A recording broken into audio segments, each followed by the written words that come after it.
Sure.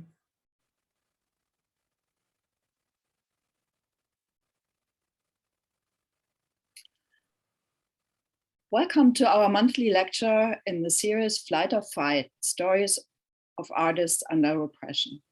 I'm Rachel Stern, Director and CEO of the Fritz Ascher Society for Persecuted, Ostracized and Banned Art based in New York. We research, discuss, publish and exhibit artists whose life and work were affected by the German Nazi regime between 1933 and 1945. With this work, we commemorate their lives and achievements. Today, we welcome back Dorothea Schöne, who introduced us to Yusuf Abu in March. After her lecture, we'll have time for Q&A, so please post your questions. Dorothea Schöne is a Berlin-based art historian and curator, currently heading Kunsthaus Dahlem as director and CEO. After receiving her master's degree in art history and political science at the University of Leipzig, Germany in 2006, she was awarded a Fulbright grant to pursue pre-doctoral research at the University of California, Riverside. From 2006 to 10, she worked as a curatorial assistant at the LA County Museum of Art. Schöne has been awarded grants by the German Academic Exchange Program, the German Historical Institute in Washington, DC, and in 2021, she received the Hans and Lea Grundig Award for her art historical achievements. Most recently, Dorothea Schöne co-edited the publication of the transcribed prison diaries of Hans Uhlmann, one of the prominent artists in West Germany after 1945, who was arrested by the Gestapo on October 26, 1933. Welcome, Dorothea.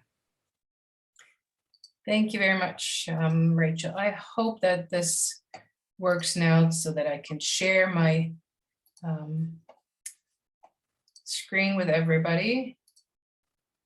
Yeah, that should work. I hope you can all see that. Thank you very much for inviting me back to give a lecture tonight on the prison diaries of Hans Uhlmann, which you can see here, including a postcard-sized calendar of the year 1935, the year he was released from prison, marked in blue the month when he was out of prison, and in white with every day crossed out the days he was imprisoned, and with a special note on the days he received letters or visits by his family. But let me start from the beginning. In 1953, the émigré art historian Alfred Werner wrote about German art. I quote, "The modern art of Germany has never had many admirers on this side of the Atlantic. German art is often considered as lacking the charm, gaiety, and brilliance of French art. Goethe, one of the severest critics of his own nation, had a sharp eye for a conspicuous German failing. It lies in the character of the Germans that they become heavy-handed about everything and that everything becomes heavy over them." End of quote.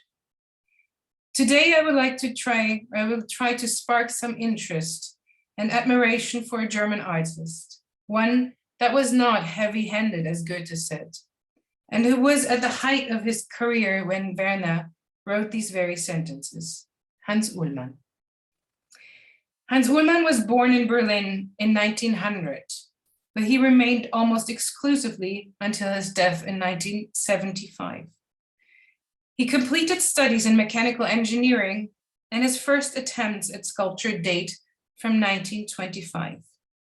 Uhlmann taught as an assistant to Max Kloss at the Technical University in Berlin from 1926 to 1933. It was at that time that he made his first geometrical heads, which were exhibited at the famous Galerie Gurlitt. In 1932, Uhlmann discovered wire as a material for his sculptures. Immediately after the National Socialists seized power, Uhlmann was fired from his assistant position as a member of the Communist Party, and because his professor Max Kloss was in return member of the NSDAP. On October 26, 1933, Hans Uhlmann was arrested by the Gestapo on the street and brought to the notorious Columbia-Haus, prison, or one of the first concentration camps, on the street, or where he was interrogated for several weeks and then found guilty by the Court of Appeal of preparations for traitorous enterprise. He spent a year and a half in prison, first in Moabit and then in Tegel. The artist recorded his experiences of those years in diaries. In parallel with 2 little diaries, he produced 3 books of sketches, but more about this material later. After his release, the artist whose work was classified as degenerate again began to make metal sculptures, but was unable to exhibit and gain public recognition. Instead, he worked as a technical assistant at a cash register company. After the war ended, Hans Uhlmann was finally able to present his artworks to a wider audience and received great recognition. Already in May 1945, he was accredited by the Soviet occupying forces as a curator in mounted art shows already in early summer of the same year, amidst the ruins of the heavily destroyed city of Berlin, and I will get back to that later. A couple of years later, he became the artistic director of the famous Galerie Gerd Rosen in Berlin, the first gallery to show French and German modernism after 12 years of NS propaganda and censorship. And here we see some of his works then later. Uhlmann was appointed associate professor at the art school in West Berlin already in 1950. In 1955, 59, and 64, he participated in Documenta, and then 64, his works were shown at the 32nd Venice Biennial. Numerous large sculptures by the artist appear in public spaces, and you see 4 examples here. To the bottom left, a sculpture in front of the Deutsche Oper in Berlin, or to the right at Hansaviertel, a part of Berlin that was remodeled and with architectural designs in the mid-50s. In the center, a piece in Hanover, and then to the left, a piece in Stuttgart, just to give you an example of his later works. Many people, even those familiar with post-war German art, know Hans Uhlmann primarily for his post-war oeuvre, and these sculptures I'm showing you right now. His wire sculpture and abstract compositions. It thus doesn't come as a surprise that some people say his work is just an imitation of the 1920s and 30s works by Picasso or Calder. I can prove them wrong. Because late last year, our institution was unexpectedly granted permission to publish the prison diaries of Hans Uhlmann by the family, a once-in-a-lifetime opportunity we took, and on very last notice also mounted an exhibition on the occasion of the release date. And here you see an installation view at our space. I'd like to point out at this very moment that the mirroring walls you see here are not really exhibition architecture, but rather the work of a contemporary artist based here in Berlin, Albert Weiss, who really made fantastic dialogue between Hans Uhlmann's work and Hans Uhlmann, but maybe we could address that later on in the Q&As. And here you see the 3 covers of his sketchbooks, all in French, and with designs, particularly in the second one, that allude to his experiences in prison. What makes the diaries so very special is that in his almost daily entries, Uhlmann described not only his arrest and scenes from daily life and confinement, but above all, his artistic concerns and projects. On May 5th, 1934, he writes, and I quote, "I think often of freedom, of my first works. I occupy myself here by imagining these figures." End of quote. Not being able to realize these ideas tormented the artist. A few weeks later, he writes, and I quote again, "In the past weeks, I kept asking myself whether or not I have the right to call myself an artist or sculptor. I have been very strict with myself when asking that question. I'm afraid to give an arrogant answer. But I believe that I can work because I have to work. I cannot force myself to remain silent amidst all the chaos around me. I feel that my fingers, my whole body cannot stay calm. The only way to find the words that I'm missing is to draw and to sculpt. That I know. The greatest injustice a human being can do to one another is to take away their freedom. I hope most ardently to be able to work under humane conditions. If I want to work as a sculptor and that isn't possible, then it is torture. End of quote. One central development in Uhlmann's work can be seen in the idea of using wire for portrait sculptures. And again, I quote from his prison diaries, I imagine my drawings, often an entire night long. I have to work with an iron as well, faces and figures from plates, also of copper, for example. The various plates are welded, arc welding, hair from wire, end of quote. Almost as soon as he had been released, Hans Uhlmann did indeed realize several portfolios of elaborate design graphic works as wire figures and as sculptures. The majority of them have since been destroyed or documented only in photographs. And here you see him in the year 1947. You can see that those years were difficult years from how thin he is, but you can also see some of the wire sculptures he made in front of him or in the back. But before we get to his post-war career, I would like to talk a little more about his prison years. Uhlmann was constantly reading and, when possible, drawing, in order to, as he called it, be victorious, because he didn't want to give in and to be broken by the Nazis. He had to keep his mind and intellect stimulated.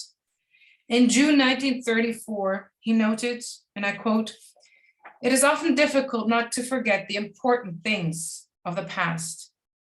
The details of the legal proceedings, for example. The reason for that is malnutrition, which slowly but constantly ruins the stomach, the physical condition in general," end of quote. Uhlmann at the end got the strength to survive physically and mentally by his intensive reading and drawing. His diaries allow to understand his intellectual cosmos, what we read, how he liked certain literature and disliked other. In his diary, we find about a dozen pages with a list entitled Things I Will Read, a reading list that he carefully worked his way through, annotating and commenting how he liked certain books. But Uhlmann wasn't always sad or depressed or frustrated. Often he was also a very keen and humorous observer of his surroundings. For example, on May 6, 1935, he described his cell inmate Hanne, and I quote, "At the age of 15, he had a tattoo made on his arm, right under his biceps, the head of a young woman with full curly hair, beautiful. The tattoo remained even after he was beaten up by his father for having it made. His father enjoyed beating up his children. I was allowed to admire it. When he, Hanne, would tense his muscle, the beautiful female face changed. Terrible, but very interesting. That is the change of nature." And here we see to the left the page where he enters that description. And on the bottom right, the face, how it changes when Hanne tenses the muscle. Hans Uhlmann's diary changed between these funny anecdotes, reading lists, which seem to be so full of optimism and ability to keep himself busy, but is also at times a coded language, worth reading between the lines. Uhlmann wrote the diary in French, probably because he didn't want other inmates and guards to read along. And a year after he was arrested, he began divided in multiple entries to write down a story of how exactly the arrest took place. And it doesn't take much to understand that it was more than just being brought to the police station. He called this account "Little Directory About My Adventures." What sounds so harmless is indeed an account of torture and fear in the first 3 months of his imprisonment, or 2 months. Let me read a longer passage from it. And I left a certain sentences out because otherwise it would be way too long, but it is a lengthy quote. That Friday, the day of the arrest, was a dark day. I wasn't cheerful as usual. On October 26, 1933, in the afternoon at 3 p.m., I went for a walk on the rainy streets. At the end of the road was a suspicious-looking man. We looked at each other, but since he didn't do anything, I didn't pay any further attention to him. Then the man suddenly pulled a gun and showed his Gestapo ID. He ordered us to follow him. A second Gestapo man joined. They screamed out loud that this was the arrest of communist functionaries. The crowd that had gathered around us stayed completely silent and calm. We were brought to the police station. Then they ordered a car to come and pick us up. We were told very clearly what would happen to us if we would try to flee. I was still so shocked by the arrest that I didn't pay attention to where they brought us. I would learn later on that they took us to the notorious Columbia-Haus, but I remember very clearly every detail from then on. I realized that I wouldn't be released very soon. When we entered the courtyard, I heard a young SS officer screaming slogans. I was brought to a room by myself where I had to wait for a while. Then the first interrogation started. I was brought to my cell at 9 p.m., completely confused, barely having clear thoughts anymore. I saw lines engraved into the wall, each symbolizing one day being over. The last series of these lines counted 30 or 40. I was in one of the bad cells, 30 to 40 lines, what a perspective. They left the light on in my cell for 24 hours. Of course, I couldn't sleep. For the entire duration of the stay at Columbia-Haus, I remained in a state of doze, half asleep. I had no work, nothing to read. My entire body had turned into an ear on guard. I was constantly observed. I remember the call, "Get up," in the morning, my number being shouted. I will never forget these numbers. They are burned into my memory. Often I had officers coming to my cell interrogating me. Once I had the prison doctor coming to my cell accompanied by other officers. When I was brought to another room for interrogation, I had to wait on the hallway, my face turned to the wall. After a few weeks, I heard that my mother and sister had been looking for me for a long time all over the place. After weeks of interrogations, I forced myself with all my might to form a clear thought. I wanted to survive imprisonment, but my thoughts wandered off. It was only later that I could start thinking more clearly. I forced myself to think about sculpture ideas. Infinite sadness and melancholia made me sad like never before in my life. I remembered the unfinished sculptures at my studio and thought of the drawings I planned to make. Sometimes disgust was so much bigger than lust for life. After 4 weeks, I was allowed for the first time to change my shirt. In November, my case was forwarded to the regular court. I was brought to pre-trial detention. For the first time in weeks, I ate with great appetite.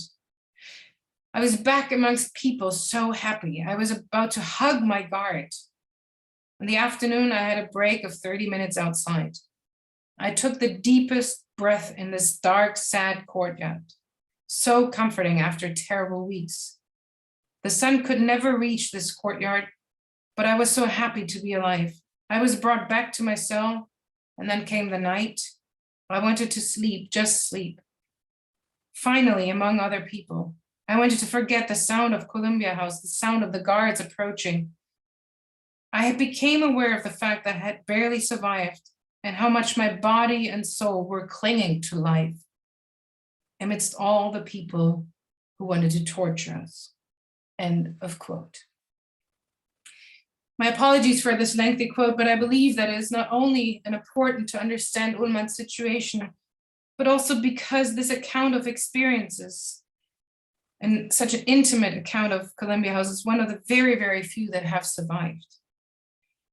Columbia-Haus was, after all, a torture prison of the Gestapo, one of the very first ones. And we can assume from what I just read to you that Uhlmann wasn't treated too gently either. A cell visit by a doctor in company of other guards doesn't sound as if they came to take his temperature or ask for his well-being. So when Uhlmann was transferred from the Gestapo prison to a regular one, it must have felt like a relief. There he was allowed to read, to draw, and to work, and there he was finally able to start writing his diary. He actually worked as a bookbinder, which came in very handy later on, as he was able to bind his own portfolios and learn valuable techniques for paper handling. It is interesting to note that when his release date from prison came closer, his drawings and his sketchbooks became more and more elaborate, and Uhlmann began designing covers for various portfolios. So this is one page from a sketchbook where he tries to design the cover for a portfolio which he liked, or we planned to call masculine busts or funny mustaches, something he saw at the prison. Inspired, for example, by the mustaches, he collected drawings of male faces with beards. His portfolio, to my knowledge, was never realized. But another one was, indeed, Heads, Braids, and Beads, as this one is called. Uhlmann was able to print editions of these portfolios, wasn't able to print editions of these portfolio, but carefully copied them by hand, painted with ink and watercolor. And here you see two versions of it. They only exist in very, very little editions. For these portfolios, presumably realized after his release, Uhlmann wrote a foreword already when still in prison. In early 1935, just about 3 months before he was released, he wrote, and I'm abbreviating a lengthy text here, "Wire is a stubborn material and sometimes totally crazy, more than other materials from which figures, allegories of experienced forms, stemming from tangible or imagined realities are made. Have you ever thought about the strange life of a dummy doll made of wickerwork or wire that spend their bleak life in shop windows? Have you felt the poetic charm of a hair salon, the sculpture of crimped water-air mixtures, the chaos of human hair, or the skeletons of scaffolds, beams, and stanchions of buildings growing toward the sky, the skeletons of slender bridges or lean towers? One can see through them as they are washed around by air and light. Wire is a strange material, and the hands that deal with it sense its self-will, its resistance, and its limits. Wire can be bent and disappear. You can create rings and turns or spirals. One can create beautiful frameworks with it because wire is smooth and flexible. Wire nets and grids overlap and result in a wealth of new forms. This book is supposed to illustrate this independent existence of wire through sketches of wire sculptures and through photos of realized designs. All designs were created in prison, in front of the window of my cell, with its doubled bars, its sturdy iron bars of very little elegance. Beyond them, beyond the walls, one could sometimes see the TV tower with its delicate, lean splendor. So here we see to the left a really rather rough sketch from this first sketchbook. And then the second and third are from the third sketchbook, where you can see that his drawings get more and more elaborate towards the end of his imprisonment. Uhlmann's foreword was never published. Neither was the portfolio he thought of here, but the text itself is an important document and piece of a puzzle when analyzing his oeuvre. Obviously, he thought of wire sculptures from the early 1930s onwards. He had a playful, curious way of approaching the topic and yet stayed faithful to his background as an engineer when he realized the works, both as drawings and sculptures. All of these works, however, were only presented to the public after World War II. After Uhlmann was released from prison in May 1935, he stayed quiet until the end of the war. No exhibitions, no reviews, no public recognition. But as soon as the war was over, he was accredited curator in the southwest of Berlin by the Soviet occupying powers. And already in the summer of 1945, he organized the exhibition entitled After 12 Years, like an inventory of what had survived and what had been defamed and forgotten under the Nazi dictatorship. And my apologies about the bad quality of this image, but I simply didn't find a better solution, and this comes from an original newspaper of the time. I quote again, "The artist who in the demagogic struggle that was unleashed by the so-called degenerate art, and thus against everything young and full of the future, against risk and experiments, did not break down, but instead continued to work in silence, as they had to, are the painters and sculptors who should be our colleagues." End of quote. With these words, he opened a meeting on June 9, 1945, to which he had invited 30 of Berlin's artists. As part of an anti-fascist action, Uhlmann wanted to launch an art and exhibition program that would both lend expression to and provide room for the new artistic freedom and the will to work together on creating democratic structures. He was thus one of the very first one to undertake the effort of reviving artistic activity in the destroyed city that would later be taken up in other districts of Berlin as well. It is almost impossible to imagine the conditions under which Uhlmann worked, the rubble and the ruins, but the public spirit being so far from positive towards modern art. People being preoccupied with everyday needs, starving or trying to find their loved ones. Yet there was a huge need and hunger for arts and culture, and Uhlmann's exhibitions were always incredibly well attended. The American journalist Yvonne Hagen described in her memoirs of her Berlin years in the late 1940s, I quote, "Berlin sang, painted, danced, went to exhibitions, the theater, the opera, and to concerts, lectures, and discussions. The town bubbled with a spirit as it had 20 years before the Nazis' craze threw them into the decadence of ambitious purpose, which had submerged its body and soul for 15 years. End of quote. Uhlmann would remain about a year in his position as a curator until he was appointed artistic director at Galerie Gerd Rosen, one of the most prominent art galleries in Berlin in the British sector, dedicating its program to modern and contemporary art, thus giving progressive younger art a platform while also exhibiting what the Nazis had forbidden to show for 12 years.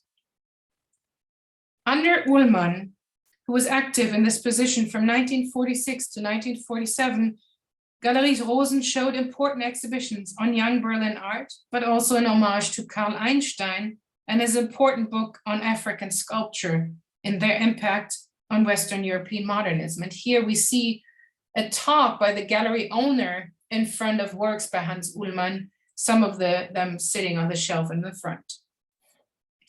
During these years, Hans Uhlmann would realize all the works which he had carefully sketched out and envisioned in his prison diary, or made in secret after his release. And I'd like to show you some examples. This one is actually on view in our exhibition right now. And so oh no, this one is not actually, but we showed it years ago already in our space. But you see the wire sculpture, a bird to the left and a female group to the right. Both of them have preliminary sketches in the prison diaries. Almost all of these sculptures and works were figurative, or at least semi-figurative. But in 1950, Hans Uhlmann underwent a significant change in style. And here you see a phase of transition. This happened almost simultaneously to being made associate professor at the College of Fine Arts in Berlin. That same year, he began to produce his first drawings in black chalk, and it now became his technique of preference. The figurative, representational elements in his work gradually gave way as he made the interplay of line and shape, light and dark, his principal theme. It is with this gradual development into abstraction that we come to a final phase of Hans Uhlmann's work, for which he is best known today, and me, to the end of my presentation.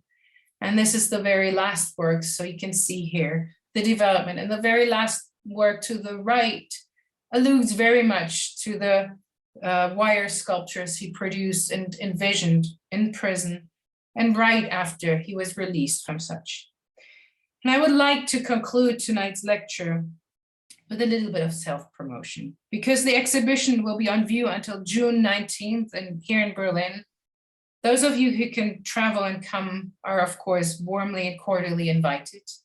We will then close for the installation and will reopen on July 7th with an exhibition on Wolf Fossel and Boris Loury, and they are dealing with the Holocaust in their artistic oeuvre. Thank you very, very much.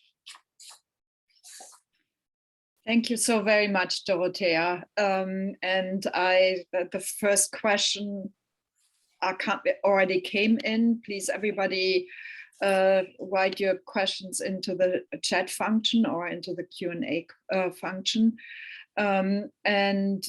So Rose asked, how is it that Uhlmann could keep diaries considering the reasons for his arrest? Was this a common practice at this prison? Yeah, that's a very good question, and we actually did some research on it. He definitely was not allowed to write or do anything in the very first prison he was at, the concentration camp or the Gestapo prison. But he was then transferred to a regular prison, and there he was actually under the same rules and guidelines all other inmates were, and they were just allowed as anybody else to read and write in certain limited time. Uhlmann was also not really considered a communist functionary. He was just a party member. So, for example, Hans Uhlmann, famous leftist politician at the time, was also in the same prison, but he was kept single, not allowed to see anybody, not allowed to read or write anything. So there was a difference between leftist functionaries and just party members.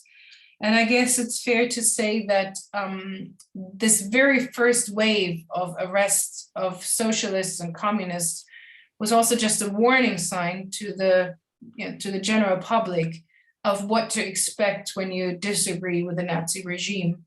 And he was also released really on the very day that had been the verdict on his day of the trial. So they didn't extend the stay, they didn't change their mind. He was literally given a sentence that from nowadays perspective is completely unfair and unjust, but treated as a political inmate.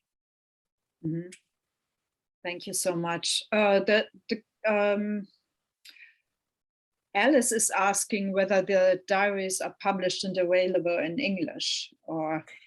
Unfortunately not. I have to say it was, they were originally written in French, as I said, and handwritten, and we were given this amazing opportunity to publish them late last year, and it was quite a challenge, I have to admit, to get the publication done on time. It's 320 pages, which we managed to transcribe, edit, and print all within 3 months or 3.5 months. So no, we really didn't have the chance yet to think about an English translation. So it's in the very early stage, I have to say, but I think he deserves so much more attention, and it would be a fantastic plan for the future. But I'm giving the lecture right now as it's fresh out of print, and we're in the process of recovering from pretty stressful past 5 months, I have to say. Also, if possible, before we can have the next question, I would like to address one minor issue I left out, or not minor issue. There is a strange irony in Hans Uhlmann's career after 1945. I mentioned that he was appointed associate professor at the Academy of Arts in Berlin.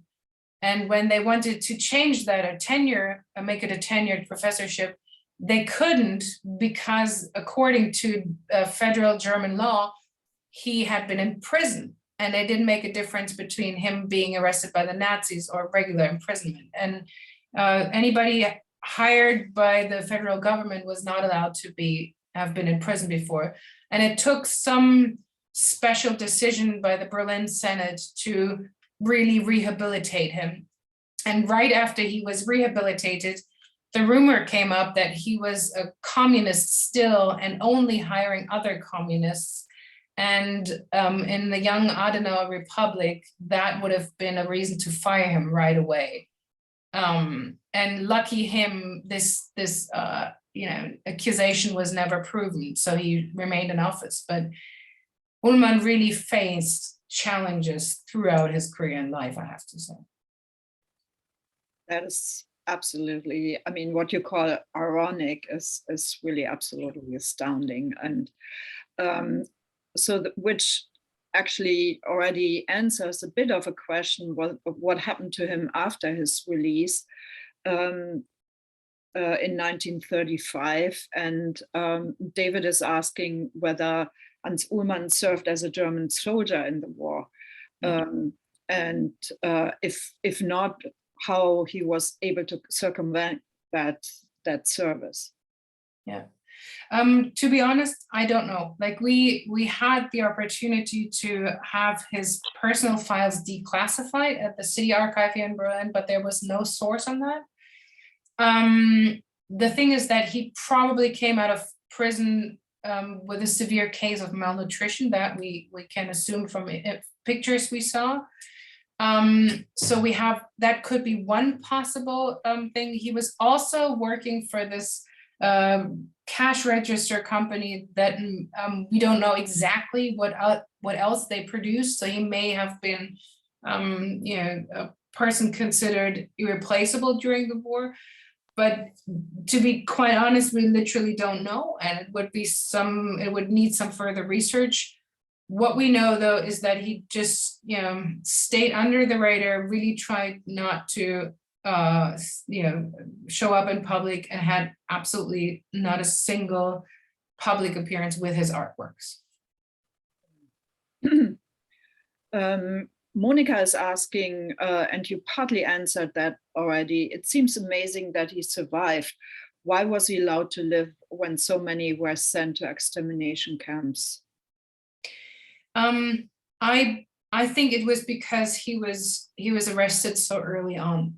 I mean, the thing is that a lot of people didn't survive the imprisonment at the Gestapo prison. That is true, and we know there's one episode in the diary where he says that after weeks, when his mother found out where he was, she was sent a photo of him to identify him, and she barely recognized him, or she didn't recognize him. She was not able to recognize him. So I think it's fair to say that he barely made it.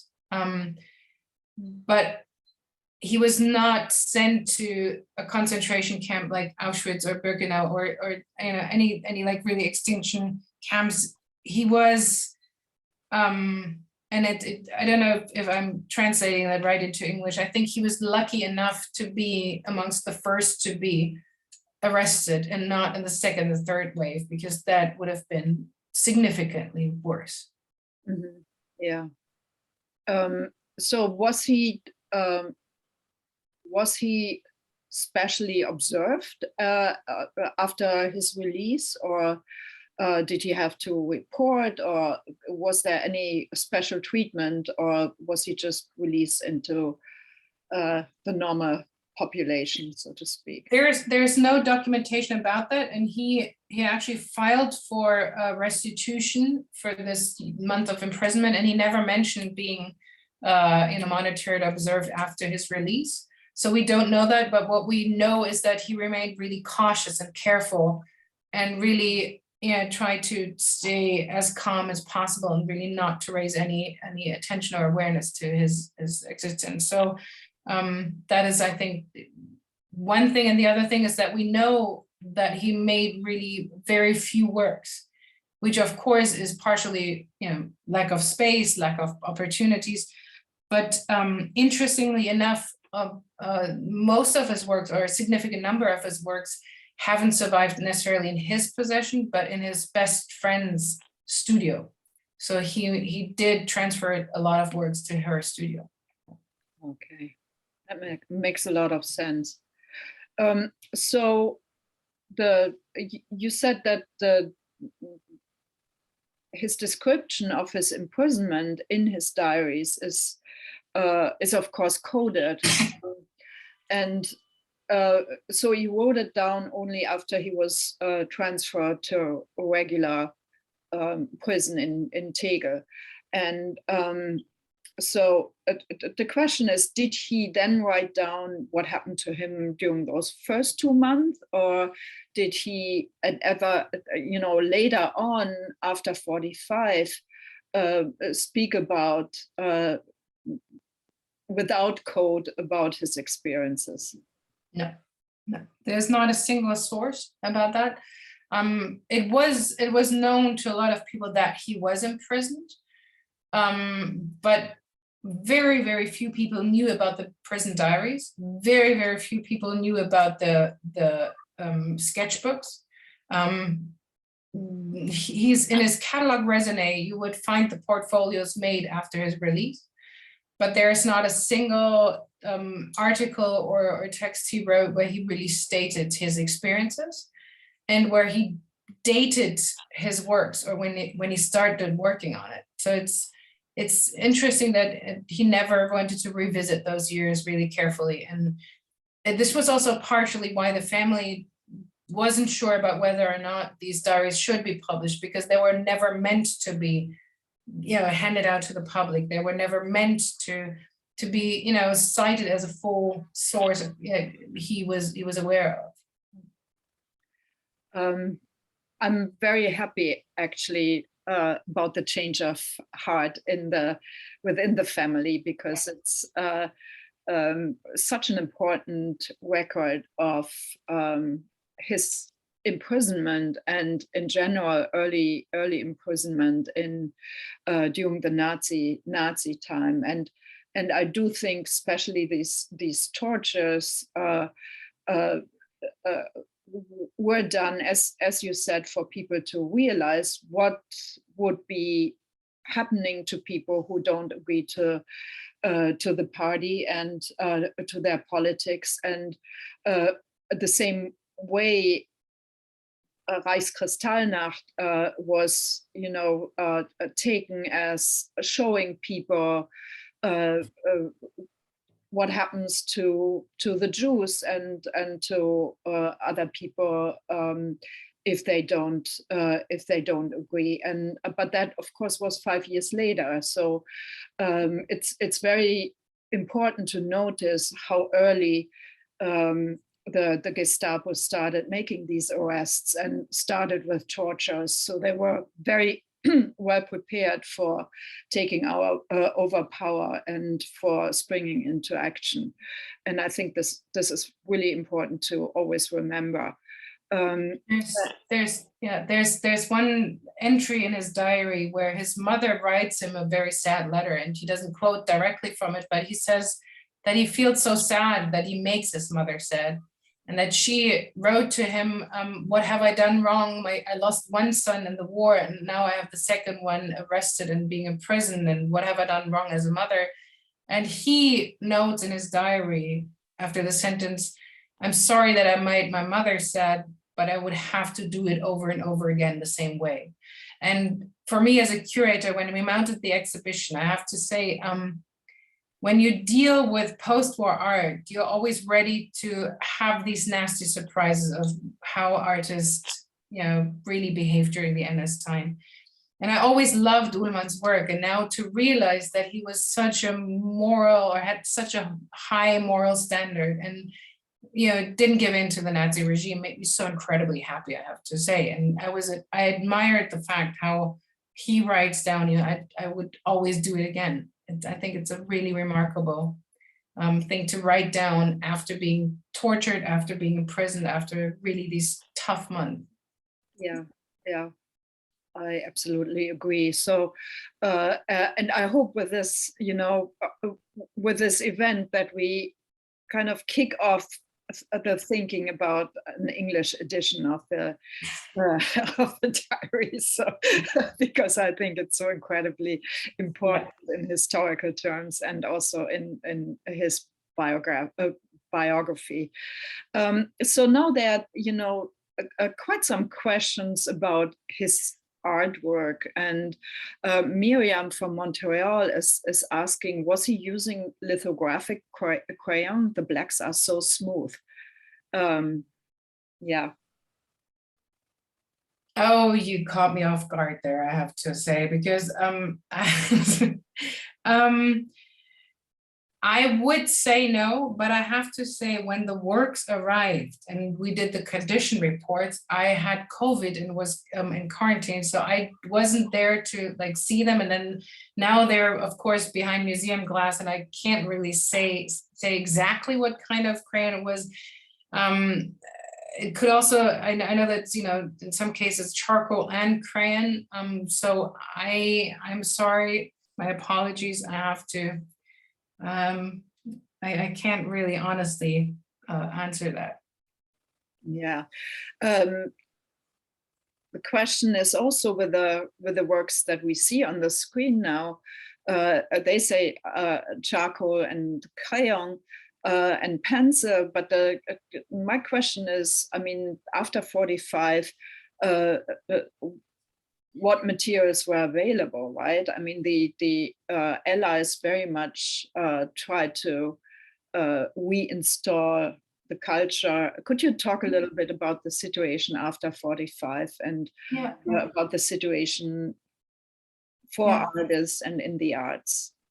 Yeah, I mean, as you can imagine, this was really difficult times, but the Galerie Gerd Rosen, which I mentioned, where he was the artistic director for a year, was really also like a meeting point for the Allied forces, because they threw parties, they had balls, and the Allied forces also went shopping there. And they really, I mean, there are a lot of post-war German art and private collections in the US and Canada, because so many of the members of the occupying forces, even though they were forbidden to fraternize for a while, still went shopping there, bought artworks, and that again in return helped Hans Uhlmann to buy more material. And then also, I mean, this work here, the one to the left, or both actually, they're really small. They're not big works. Like they're the size of my or your bust, pretty much. That's it. There's very,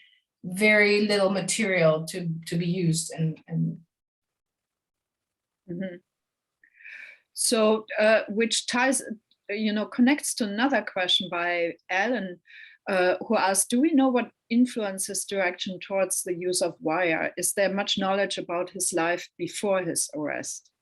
Yeah, there is not much knowledge about it, actually, partially. Like, we know that he traveled extensively. He went to France. He was he wrote the diary in French. He read his literature in French, actually, which, by the way, is really funny, considering if the guards would have known what kind of literature he read in prison, I don't think they would have been too pleased with it, because it was avant-garde French literature. So, he was very aware of French modernism, about anything going on in Paris. We also know that Alexander Calder had an exhibition in Berlin in 1929 where he exhibited his wire sculptures. And after 45, Uhlmann was compared to Calder in 1947, I believe it was. And he clearly stated, no, I know exactly the sculptures Calder made in 1929, and I saw them, but I have a completely different understanding of wire sculpture. And I'm more aligned with artists such as Naum Gabo or Pevsner. So there's a different school of thought or stylistic approach. He was very aware, of course, of Picasso. He was very, very interested in the work of Cocteau. He kept almost every day, every week, he kept reading Cocteau. and thus he was also aware of his artistic oeuvre. So I would say that it's fair to say that he knew a lot about all the artists working with wire sculptures at the time. And I think from the perspective of somebody who's advocating for Uhlmann tonight, I think for me, it's just important to note that he didn't start with it in 45, but indeed already in the first years of the 1930s, and very much linked to French modernism at the time. Mm-hmm. So how did you get access to those to those books? To those avant-garde French literature? It was certainly not in the prison library, right? No. He was actually, we know of 3 people who came to visit him: his mother, his sister, and his very best friend Jeanne Mammen, who some of you may know also as a fantastic Berlin-based artist. And Jeanne was not in prison, stayed low-key, and had lived in France for a while, and she kept bringing him books. And we know from prison entries that or diary entries that he's like not always actually getting them. Like she had to leave them at the door, and then they would give him permission every once in a while to actually get the books. Most of the times he did, or with some delay, he did get them. And it's Rimbaud, it's Cocteau, it's all the like modernist writers that he gets in as an original source from his best friend Jeanne. Mm-hmm. That's amazing, because Jeanne Mammen also paused creating art in those 12 years of the Nazi regime on whatever she did in hiding in private and never exhibited. So she was very resourceful in really making money. And one of these endeavors was moving around in the streets of Berlin with a used book cart. So, she selling used books to the population. So she must have had some special access to used books or friends' libriries or. Actually, that is an interesting. Well, it was Hans Uhlmann and Jeanne Mammen doing that together, our co-editor found this amazing source. It was not just any access to books; it was actually books she got from welded, the art dealer. Amazing. So it was commissioned. He basically had commissioned books for their on street sale. Is a small world. And we all know the name welded from another case in recent history. So yeah. Oh yes. So he had access not only to books, also to artwork.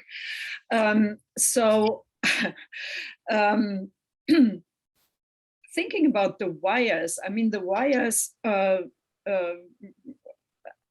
find it very interesting that you trace these back to the 1920s or early 1930s, because, I felt like doing these sketches, creating these sketches in prison while he's behind bars, it's kind of, and the availability of wires after 45 or in the years, after his release, I thought, made a lot of, created parallels that I felt like could mean something.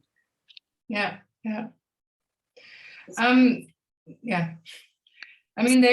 There's so much more now to do further research on. I have to say, it was literally that we now have this amazing source that allows us to predate a stylistic development that started significantly earlier, and I think it does. There's always a slight accusation or undertone in the reception of post-war German art that it was just a washed out version of modernism, and that after 12 years of Nazi dictatorship, it just couldn't keep up with what was going on in New York and in Paris and all. So it took quite some time until German art was on the same level again as Western European or or anything going on in America. But I have to say, with this diary now, it helps to think about when artists really started to do works, but were then unable to exhibit them and start, a discourse about them. Mm-hmm. Right. So somebody somebody is asking. Just give me a second. This is very annoying. Somebody just asked about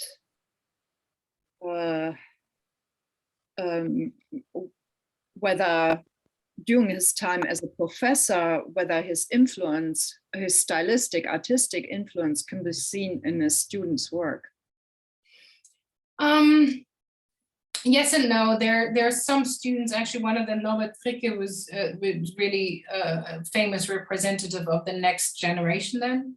And then there are other students of his that were, decent. I think none of them, except of Norbert Fricke, had the same ranking as he did, but his stylistic influence can be seen in the work of his students, yes.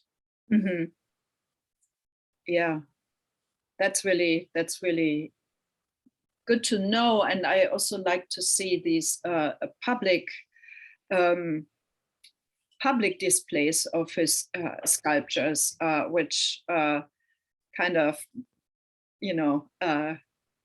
became larger than life and didn't stay in this small format that he created right after 45. So I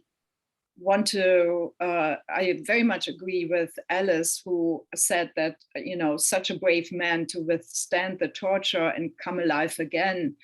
And I really second that thought. At the same time, I also feel like this his drawing, his planning, his envisioning of sculptures really kept him alive, kept his spirits alive, and directed his focus towards something outside the prison experience. So it was life-saving, definitely life-saving in many ways, I feel.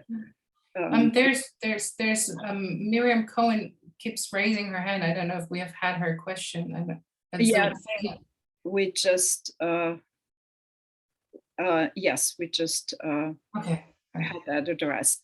So yeah, I want to again mention and encourage everyone who lives in Berlin or close by or is visiting before June 19 to see your exhibition, Spatial Lines, Graphic Works by Hans Uhlmann, 1933 to 1960 at Kunsthaus Dahlem.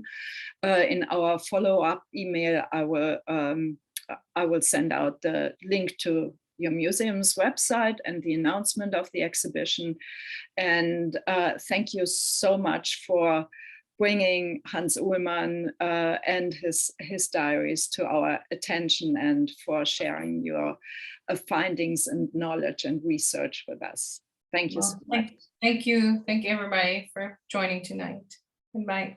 Thanks a lot. Bye.